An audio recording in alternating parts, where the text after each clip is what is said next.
All right, everybody, it's time for another episode of They're Okay, where we, Paul and myself from the OK Talk, again, we wish Nick could be here. He is sleeping again this time. He'll be here at some point. I keep scheduling this during his sleep schedule, but we are here with another very talented artist, Brooks Ritter. Brooks, welcome to the show.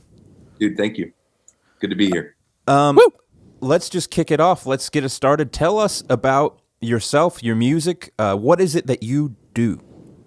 All right, man. That's a broad question. I'm sorry. Hey, that's a lot. I am, from Louisville, singer-songwriter. I play rock and roll, mixed in with folk and soul, and and at the moment, it's a pandemic, so not doing a whole lot of anything, but trying to survive. Definitely. Yeah. Well, I just released a new EP, Ghosts Come to Life. You said you're not doing much for me. I was like, you just released a killer EP, so I think that counts. Yeah, you're right.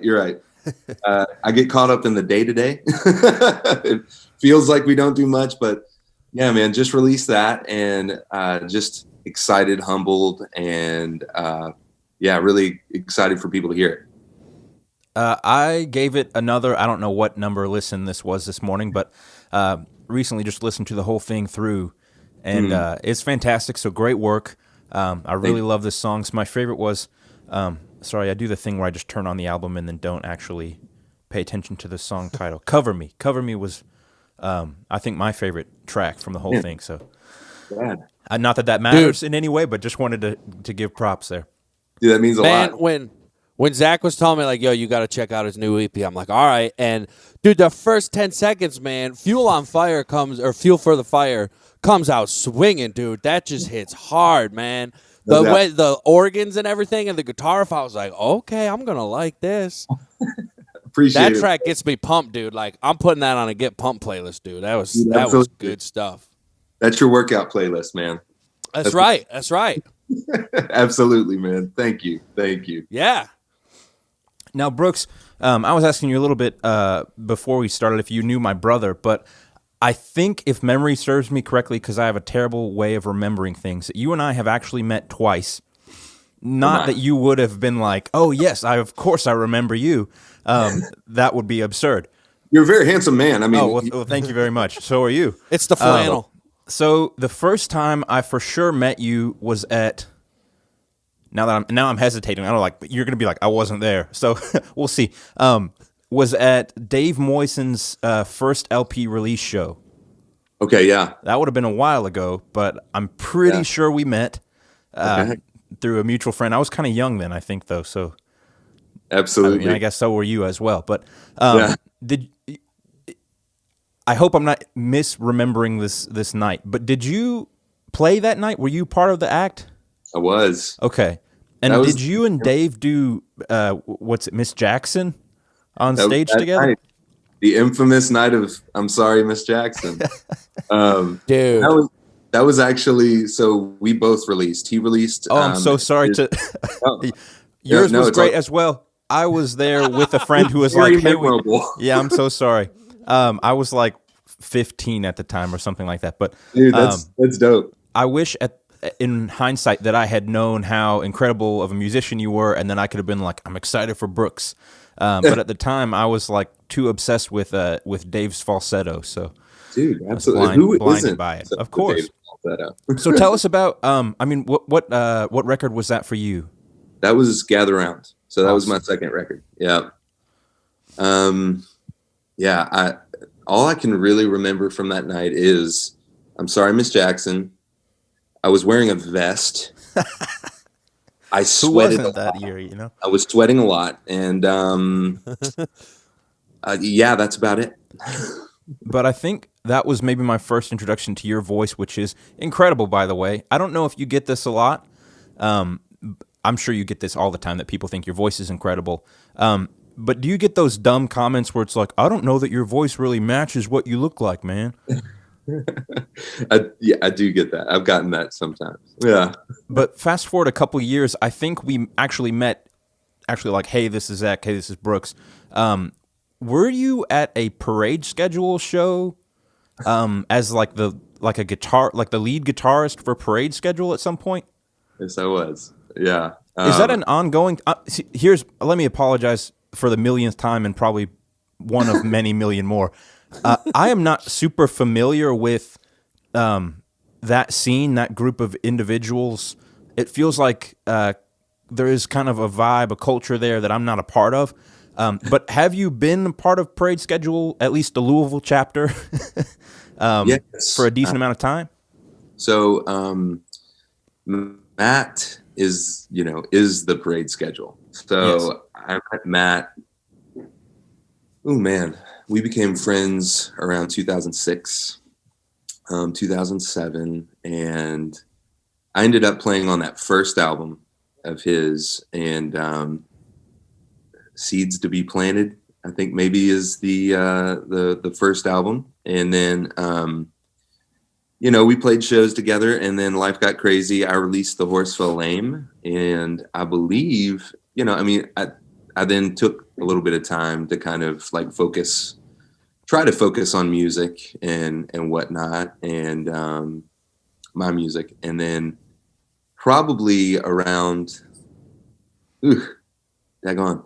So yeah, it's really hazy because we played together twice, and then he moved to Seattle, and then he came back for just like basically a month or two, and I recorded Friday Night for him, and played lead guitar, sang backup, and a blur, man. I blame Damian Dorado for a whole lot of his moving away. So yeah. Well, of course, we brought you on the podcast just to talk about other people's stuff, right? I'm really happy about this. This is great. Let's shift the focus. Let's keep it on you a little bit. We do want to get to know you a little better if you're willing to share. Tell us about kind of the process of getting to this latest EP. I think it is. Is this your first released on Sonoblast as well? Yes. So it's my fourth project, but first with Sonoblast.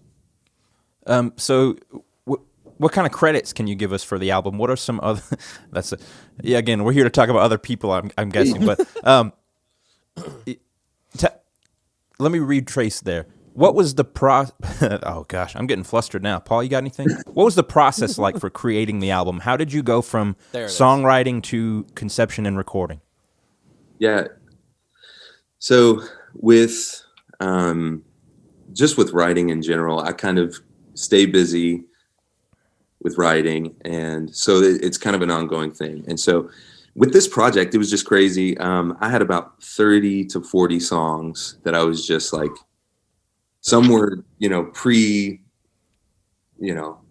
3-4 years ago, that I'd written and that I just hold on to just in case, you never know.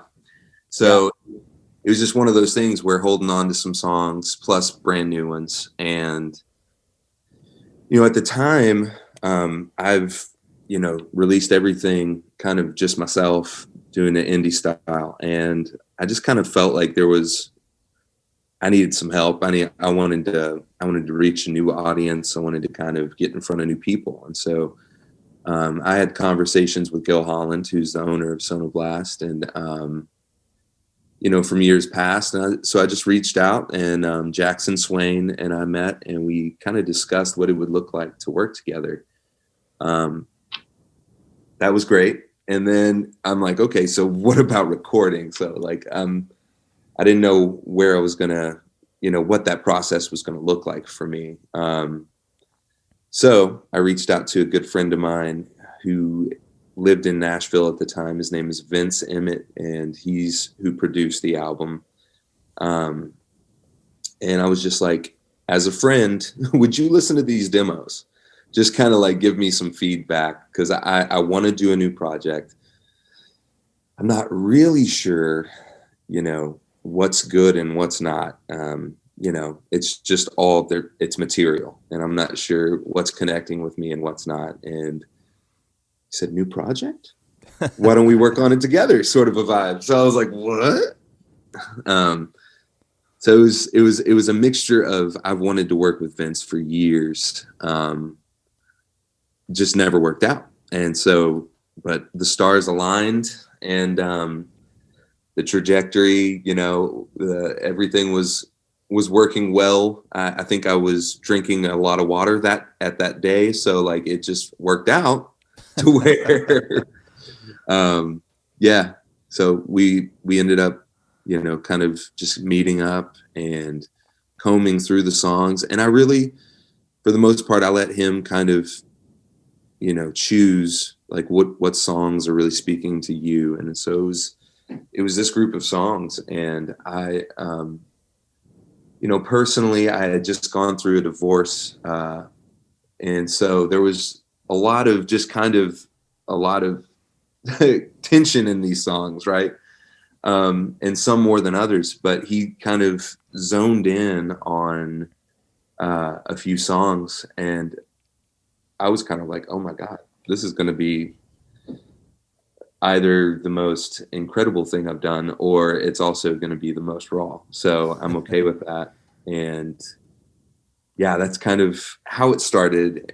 Then we recorded in Nashville at Sound Emporium Studios with my band, and a group of guys that are incredible musicians, like unbelievable. And, it was just so funny. It was they put the emotion behind the song so well. And so whatever I was lyrically, the content that I, was saying and, singing about, I feel like they put that energy into their parts. And it just, to me, it was a mind blowing experience.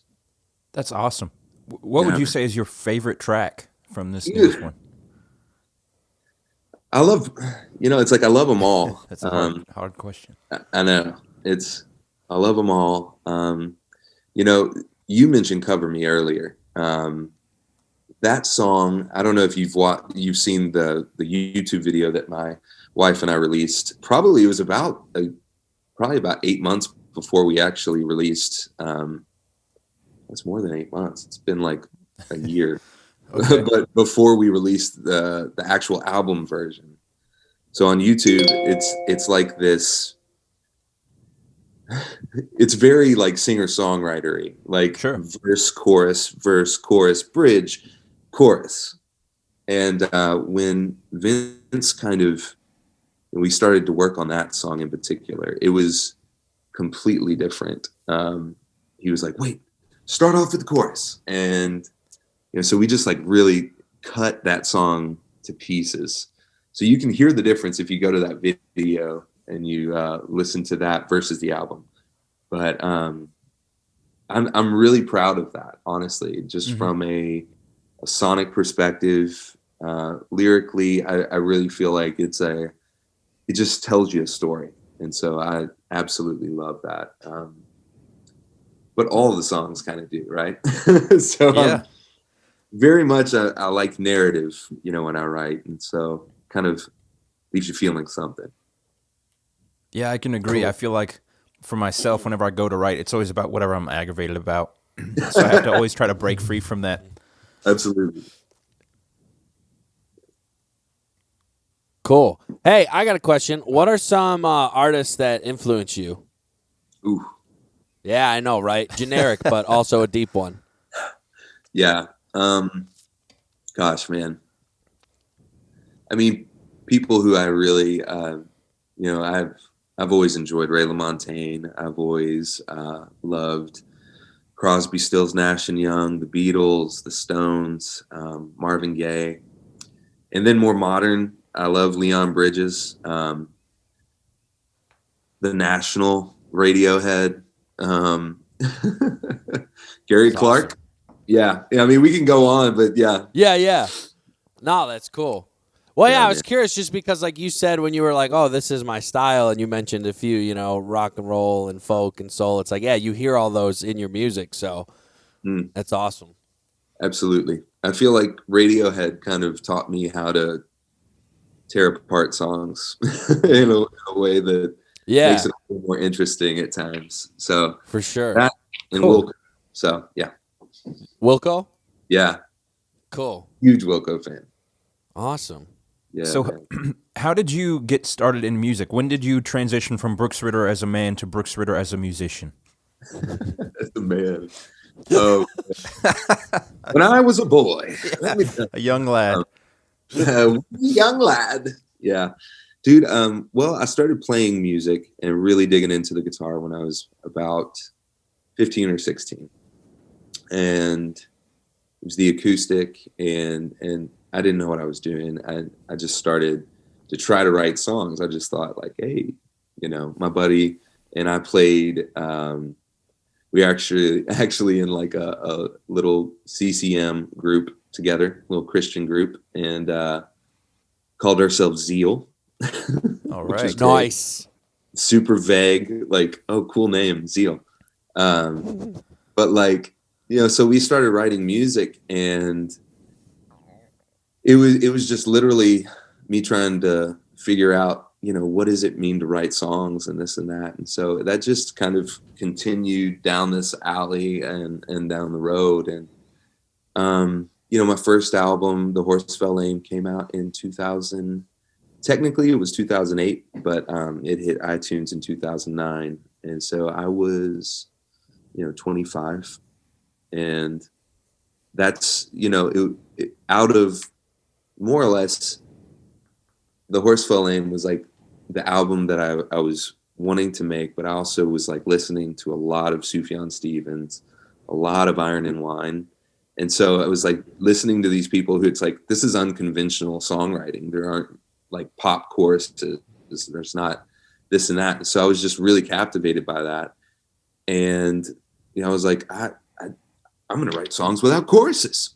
And, so I did, there was choruses on that record for sure. But, it was my attempt at like, okay, I don't know what I'm doing, but I'm just going to lay this out there and see how it goes. And, it was pretty well received, for Louisville. And then, just continually, gradually, I think if anything, I've learned to accept that I love a great chorus and pop in general. And so I've tried to give the middle finger to my indie inward like emo self and just like embrace the fact that a great chorus is a great chorus. And I'm all about the pop hook. So Respect. Speaking my language. Dude, come on. I like a good chorus, but I wish I could write more, so. Right. Dude, same. I had something. I forgot where I was going. I got one. Go for it. Okay, so pre-COVID, how like on average, how many shows were you doing? Touring? Like, what did that look like? Man, pre-COVID, I was doing. Man, it's always one of those things. It's like I felt like I was playing a lot more shows than I probably actually did. Yeah, which is a bummer. But because this was all leading up to doing this album, Ghosts Come to Life, like it was more of a time of kind of gathering in a sense, and not really. I was doing some shows, played a lot of Odeon, Zanzibar, and whatnot, and did actually some So Far Sounds shows, which were really rad. I did one in New York, Chicago, and the one in Louisville too. And just beautiful. Again, like trying to get outside of who my normal listeners are, like reach a new crowd. And I've just more or less just trying to reach out to those, folks and try to get a new audience. Because you know what? You can't keep banging on the same doors. No. You got to open up some new ones. So definitely that was my attempt. So kind of leading up to this, it was like, okay, doing a new album. I'm going to do all that I can to just reach new audience. So, and that's still that's my goal. Yeah. I dig it. Yeah. I dig it. Well, we are trying to find a similar thing. We're trying to find our initial audience to bang on that door for a little bit. But hopefully the few that have found us will find you and transfer over. Yeah. Dude, I hope so. Just trying to get a little exposure for you. But again, absolutely. My mom will for sure check you out because she for sure will watch this. Oh yeah, no doubt. Yeah. She's great. Oh, Mom. I mean, I'm not trying to make it into too big of a deal, but it's kind of a big deal. It is a big It's deal. kind of a big deal. I get So, that. I get that. Paul is from Michigan. I am from Correct. Okay. Elizabethtown, Kentucky. So, anytime I've wanted to play shows in the past few years, I've had to travel to Louisville or beyond, right? My experience with the Louisville music scene has been interesting. That's a story for just a different day. But what has your experience been kind of plugging into the Louisville scene as a whole? Yeah. I would say it's interesting. It's very interesting. I mean, the thing is, it is so wildly diverse, right? And so, which I think is really cool. And part of my early scene, and that's where it's kind of like, as I've kind of been in it for a while, that early scene was with like the Parade Schedule, Matt and Jamie Barnes and guys that a guy named Scott Kirkpatrick. I don't know if you remember him. He also known as Brother Steven, also known as Kimmick. Also, sure. But it was very much indie rock, indie folk thing that I feel like I was a part of early on. And, and there were always these folks that I would play shows with. I'm buddies with Ben Sollee, and we did several shows together. And then there's just literally trying to play at headliners and open up for people to reach the new audience. How many emails that I've sent to, the folks there and being like, hey guys, sorry, I know this is just your 12th email from me today, but can I open up for these guys? Yeah. And, it's beautiful. It's beautiful. And I've heard it mentioned before that it is it's a difficult scene to be in and to even break through. And it's kind of pretentious at times. Sorry, my dog's here. Sorry, were you listening to our podcast earlier? Because I feel like on a bad day, I've made that same rant. True. It's true. Yeah. Sorry you got that, guys. I mean, what is it? I mean, that's 12 years being in this thing. And just, even still, it's like, I feel like I've gotten a lot of love. I've gotten to do Waterfront Wednesdays. I've gotten to do Winter Wednesday. And I've gotten really cool opportunities. And it's still like, yo, I am not scratching the surface. So that's how I feel still. Yeah, there's so much going on in that city alone. For sure.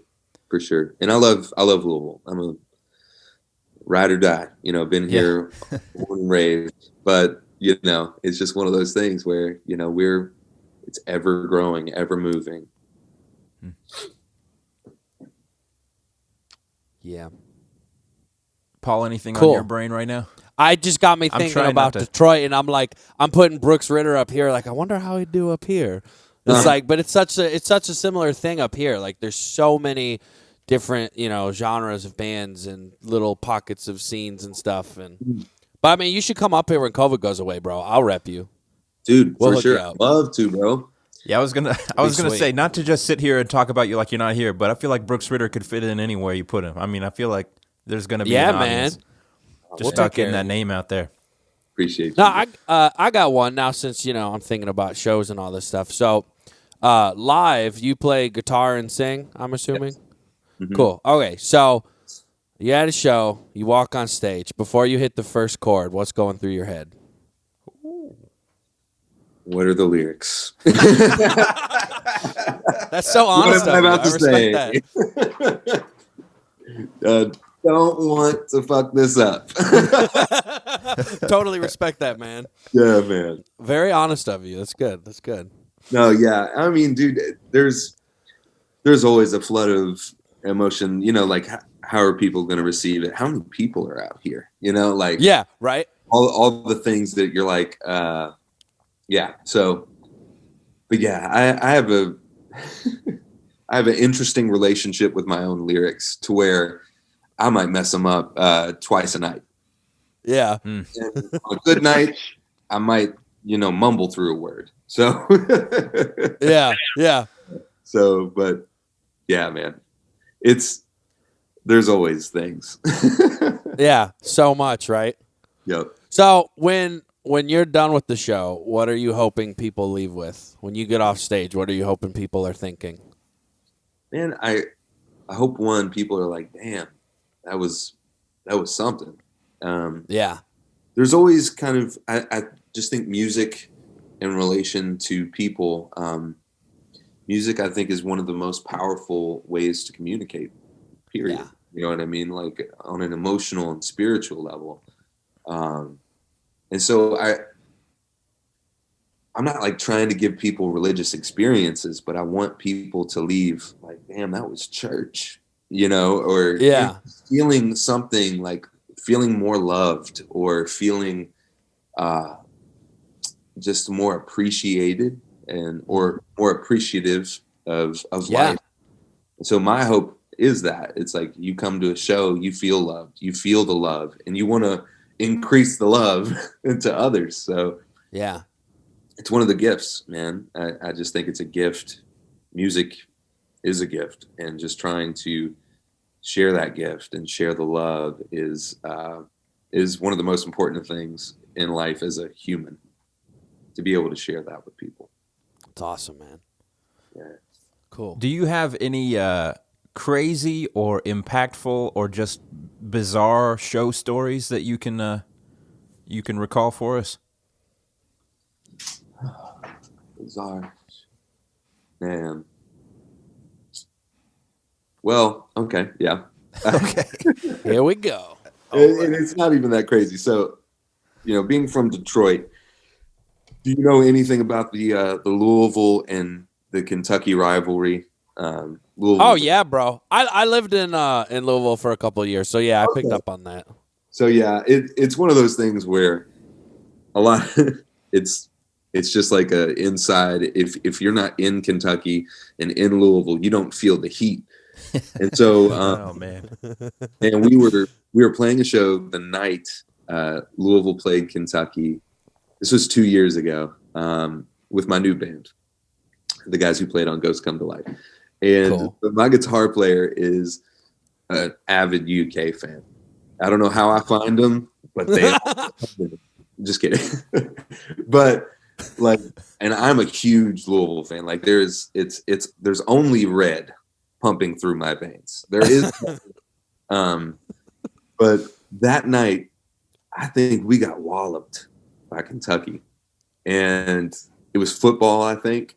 And my guitar player was being sweet the whole night. He already knew, like it was bad. It had turned bad, but he had some buddies who were like kind of fraternity guys who he knew from when he went to school, and so they all came from the game already drunk, and so like it was just nuts because we were. I think I made mention of it, like the fact that we got beat or whatever from the stage, which was probably a dumb idea. But then all his buddies were like, "Yeah, man," just going on, and I'm looking over at Seth like, "Bro, you better get your people. I'm about to get off this stage."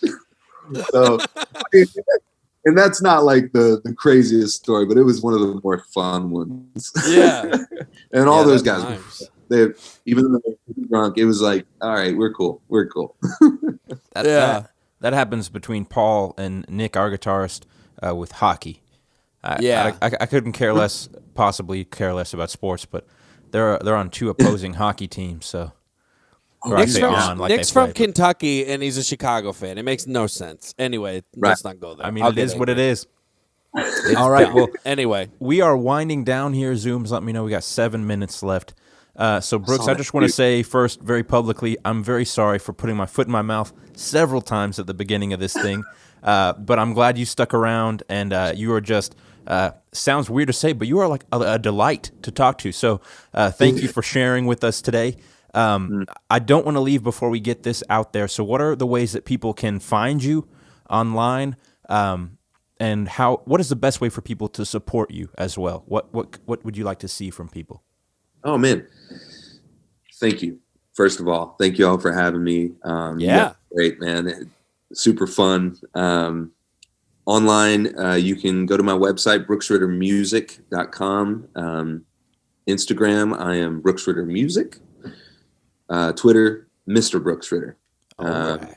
Yeah, so all those things, man. If you want to follow me there, hear my rants, my ramblings. Yeah, and Ghosts Come to Life. It is out streaming everywhere. So it's only digital right now. So grab onto it. iTunes, you can buy it or stream it. So please do all the things. And I'm hoping to do some physical copies soon, but I'm going to let that ride. All right. Sweet. Any merch or Patreon subscribers or GoFundMe's or anything you need to let people know about? Not currently. Okay. So just I might the music. start I one, like though. that. I do have vinyl available. Ooh, Stereo okay. of Steel is my last album. We got vinyl. And I did want to mention there's a possibility of us playing Waterfront Wednesday this year. And so that's COVID safe. And, you know, that if all goes well, might be doing some waterfront gigs. So Sweet. Awesome. be on the lookout. Yeah, I Awesome. will be there if I can. That's awesome. Absolutely. All right, Paul, anything that you're dying to ask you didn't get to yet? I'm just curious, man. What kind of gear do you typically use? Like live? Do you have like a live rig and a studio rig? Because I'll be real, man. That new EP album, whatever you're calling it, man. Some of the guitar tones on there are just gorgeous. So, I mean, you don't have to give away all the secrets, but man, I was real curious. Give me the pedal chain, give me the amp, give me the micro. No, I'm just kidding. Right, exactly, man. So for my rig, I used my AC30. It's a Fawn hand-wired Heritage model. It's about a 2007, I think. And then I used a Telecaster, and Nice. yeah, so I used a Telecaster. You know, some pedals thrown in there. My guitar player Seth, he used on several different songs. He used a 330, a vintage 330 Gibson, and I mean his pedals change all the time, so you never know. Yeah. And Typical. the amp he was using was crazy. It was actually my producer's amp, and he would switch back and forth just depending on what was kind of the flavor, what he wanted to capture, and what was kind of suiting the song best. But and acoustic wise, I play a 63 J45. All right. Nice. Those are my babies. Sweet. Dude, it's good stuff. Love the new stuff. I got to check out your older music. I only listened to the first one, I'll be honest. But I'm hooked, man. It's good stuff. Dude, thank you. Appreciate it, brother. Yeah.